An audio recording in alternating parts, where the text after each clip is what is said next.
Bom, o 341 também fala no parágrafo único com relação ao ônus da impugnação específica e a não necessidade dele ser observado, né, dele não se aplicar ao defensor público, ao advogado dativo e ao curador especial, tá? Nós já explicamos isso quando estudamos o ônus da impugnação específica lá na parte da contestação, no semestre anterior, tá?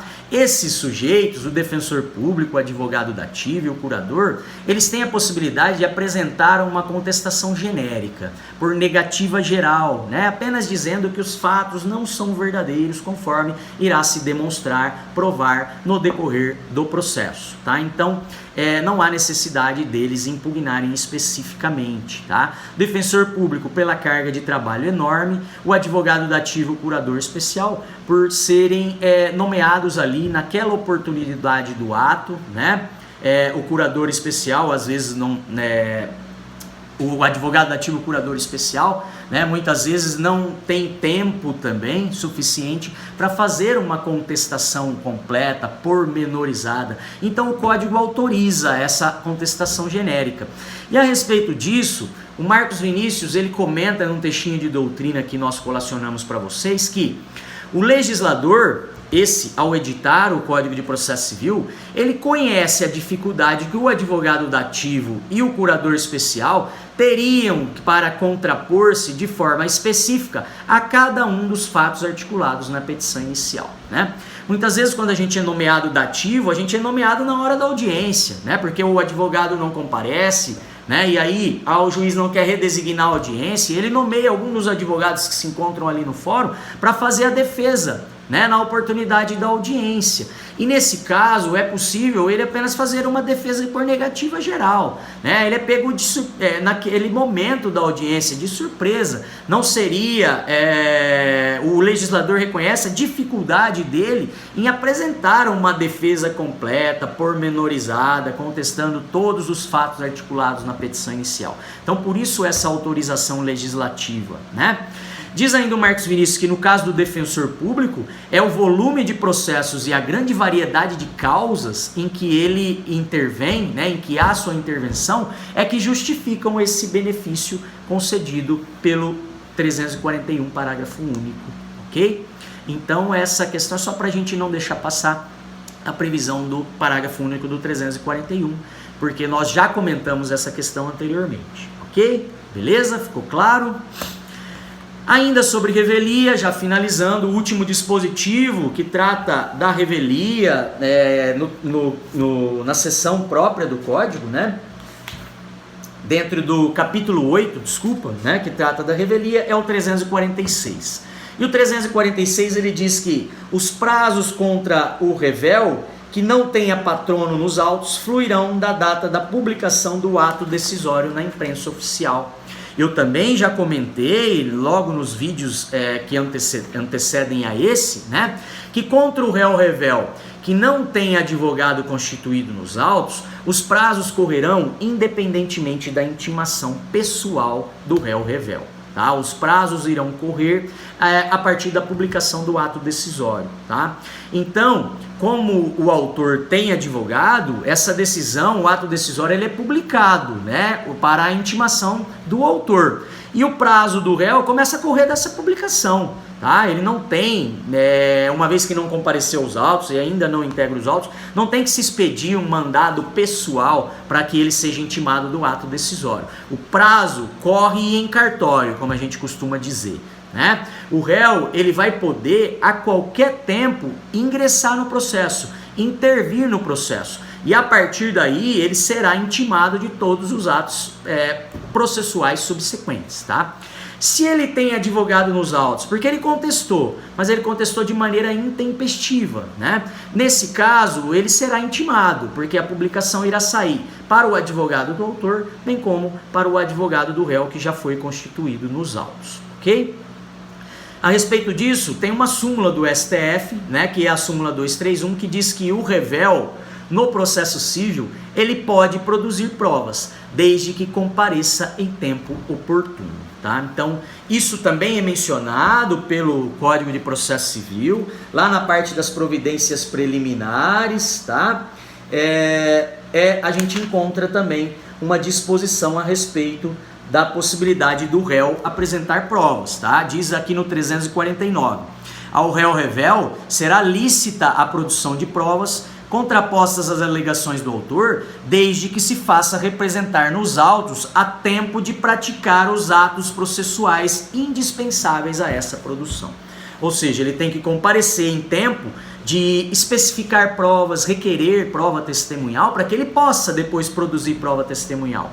Se ele não compareceu em tempo de pedir a produção de provas, mas ele compareceu apenas antes da audiência de instrução, ele pode participar da audiência. Ele vai poder participar da produção da prova do autor. Ele não vai poder ouvir testemunhas próprias, porque ele não compareceu em tempo para rolá-las. Mas ele vai poder formular perguntas para as testemunhas do autor, reperguntas, né, uma vez de que ele comparece em tempo oportuno para a produção daquela prova, né? Então, nesse sentido, é que a gente destaca a previsão do 346, ok?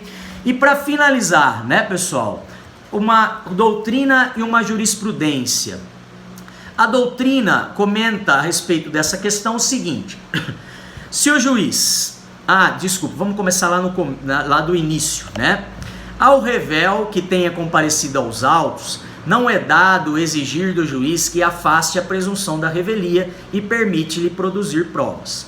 O juiz só negará os efeitos da revelia se estiverem preenchidos os requisitos para tanto, mas se o fizer, não poderá obstar que aquele produza as provas pertinentes, tá? Então, se ele compareceu nos autos e requereu prova, mas depois da sua revelia, se o juiz entender pela aplicação do efeito que os fatos são verossímeis, o juiz não irá afastar o efeito para permitir o réu produzir prova só porque ele chegou depois e requereu, tá? Nesse caso, o juiz aplica o efeito da presunção da veracidade, tá? Mas se o juiz não tem preenchido os requisitos para aplicação do efeito da revelia e o réu compareceu, aí é outra história, né? Diz aqui então, se ele não fizer, o juiz não poderá obstar que o réu produza provas pertinentes.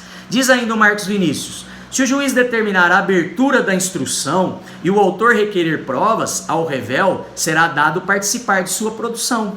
Por exemplo, se apesar da revelia o juiz determinar a produção de perícia requerida pelo autor, o revel poderá indicar assistente técnico e formular quesitos. Se a prova for testemunhal, poderá o réu revel participar da oitiva de testemunhas, formulando perguntas, apresentando contradita e formulando reperguntas se necessário.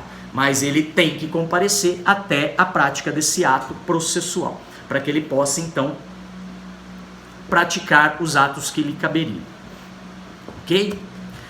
E uma decisão judicial do TJ do Espírito Santo, que fala a respeito disso, diz que aplica-se, nesse caso concreto, o disposto no artigo 346, que menciona: os prazos contra o revel que não tenha patrono nos autos fluirão da data da publicação do ato decisório no órgão oficial. Assim, a partir da publicação da sentença no Diário da Justiça, e tendo fluído o mesmo, ou seja, o prazo, né, certifique-se o trânsito em julgado, ok?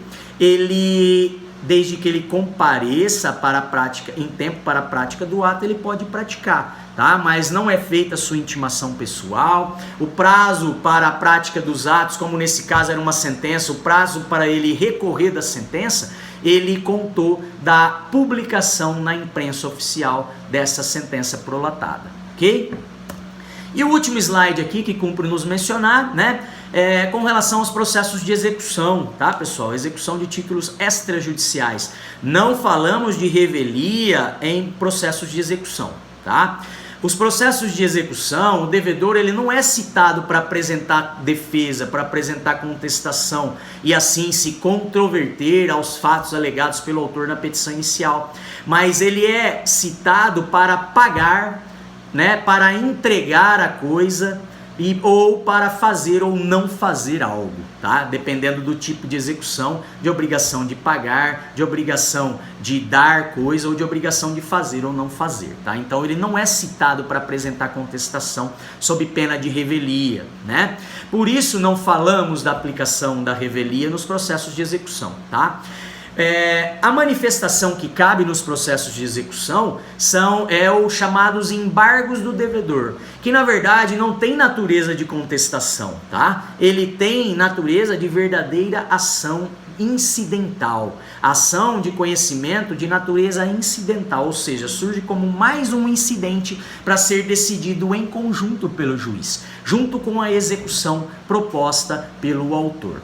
Okay? Então não falamos de revelia se o réu na execução deixar de apresentar embargos, porque ele não é citado para apresentar defesa sob pena de revelia, como ocorre no processo de conhecimento. Ok? Então aqui a gente encerra o primeiro tópico do nosso plano de ensino a respeito da revelia. Obrigado e voltamos na próxima videoaula. Até mais!